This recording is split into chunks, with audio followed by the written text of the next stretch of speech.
We are reading Luke chapter 22. The festival of unleavened bread, which is called Passover, was approaching. The chief priests and the scribes were looking for a way to put him to death, because they were afraid of the people. Then Satan entered Judah, called Iscariot, who was numbered among the 12. He went away and discussed with the chief priests and temple police how he could hand him over to them. They were glad and agreed to give him silver. So he accepted the offer and started looking for a good opportunity to betray him, and then when the crowd was not present. Then the day of the unleavened bread came, when the Passover lamb had to be sacrificed. Jesus sent Peter and John, saying, "Go and make preparations for us to eat the Passover." "Where do you want us to prepare it?" they asked him. "Listen," he said to them, "when you've entered the city, a man carrying a water jug will meet you. Follow him into the house he enters. Tell the owner of the house, 'The teacher asks you, where is the guest room where I can eat the Passover with my disciples?' Then he will show you a large furnished room upstairs. Make the preparations there." So they went and found it just as he told them, and they prepared the Passover. When the hour came, he reclined at the table, and the apostles with him. Then he said to them, "I have for verily desired to eat this Passover with you before I suffer. For I tell you, I will not eat it again, until it is fulfilled in the kingdom of God." Then he took a cup, and after giving thanks he said, "Take this and share it among yourselves. For I tell you, from now on I will not drink of the fruit of the vine until the kingdom of God comes." And he took bread, gave thanks, broke it, and gave it to them, and said, "This is my body, which is given for you. Do this in remembrance of me." In the same way he also took the cup after supper and said, "This cup is the new covenant in my blood, which is poured out to you. But look, the hand of the one betraying me is at the table with me. For the Son of Man will go away as it has been determined, but woe to the man by whom he is betrayed."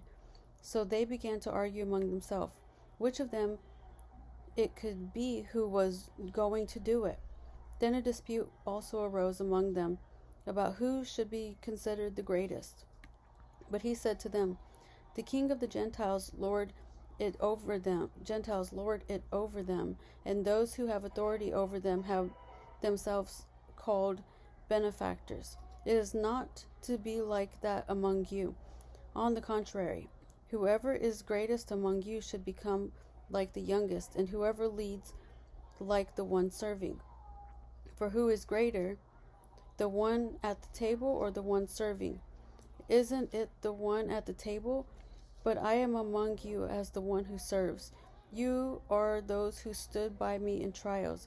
I bestow on you a kingdom, just as my Father bestowed on me, so that you may eat and drink at the table in my kingdom, and you will sit on thrones judging the 12 tribes of Israel. Simon, Simon, look out. Satan has asked to sift you like wheat, but I have prayed for you, that for faith may not fail, and you, when you have turned back, strengthen your brothers." "Lord," he told them, "I'm ready to go with you both to prison and to death."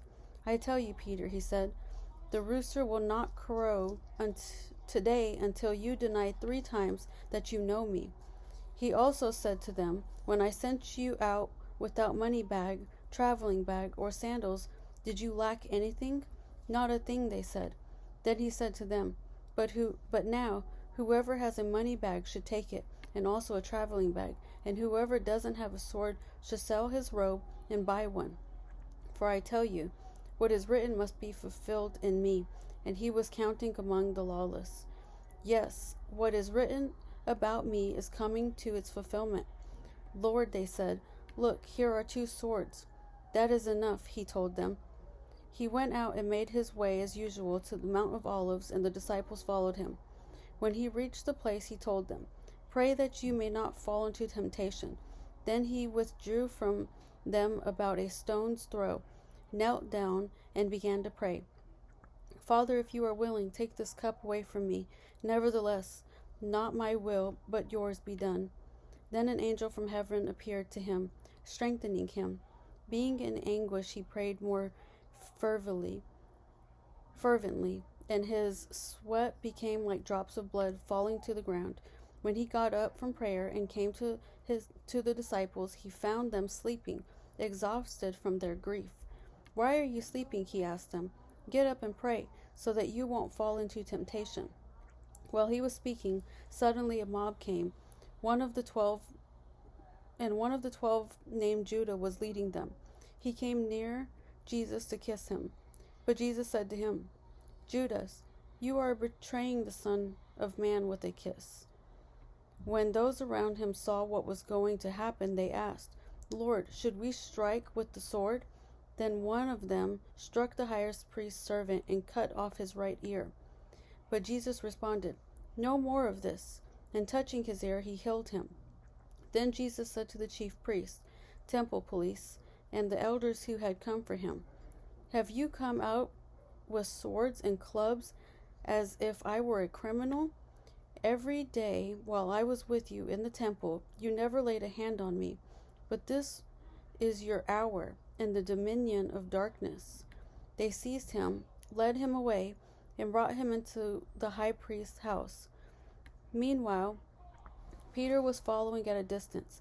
They lit a fire in the middle of the courtyard and sat down, and Peter sat among them. When a servant saw him sitting in the light and looked closely at him, she said, "This man was with him too." But he denied it. "Woman, I don't know him." After a little while, someone else saw him and said, "You're one of them too."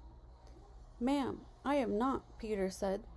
About an hour later, another kept insisting, "This man was certainly with him, since he's also a Galilean." But Peter said, "Man, I don't know what you're talking about." Immediately, while he was still speaking, a rooster crowed. Then the Lord turned and looked at Peter. So Peter remembered the word of the Lord, how he had said to him, "Before the rooster crows today, you will deny me 3 times." And he went outside and wept bitterly. The men who were holding Jesus started mocking and beating him. After blindfolding him, they kept asking, "Prophecy, who was it that hit you?" And they were saying many other blasphemous things to him. When daylight came, the elders of the people, both the chief priests and the scribes, covenanted and brought him before the Sanhedrin. They said, "If you are the Messiah, tell us." But he said to them, "If I do tell you, you will not believe, and if I ask you, you will not answer. But from now on, the Son of Man will be seated at the right hand of the power of God." They'll all ask, "Are you, then, the Son of God?" And he said to them, "You say that I am." "Why do we need any more testimony?" they said, "since we've heard it ourselves from his mouth."